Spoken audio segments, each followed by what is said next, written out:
Right now, we're seeing a notable sentiment score of -0.14 in the business sector, which is a striking deviation from the historical baseline.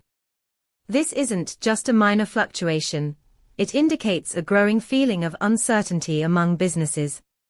Coupled with a momentum of +1.45, it suggests that while sentiment is low, there's a push for change or action. Our API provides you with a comprehensive overview of sentiment metrics, including detailed semantic clusters that help you understand the underlying factors driving this sentiment. For instance, you might use this data to refine your risk management strategies, identifying sectors that require closer monitoring. To dive deeper into how this data can inform your decisions, visit pulsebit.lojenterprise.com/docs. Your next insight could be just a call away.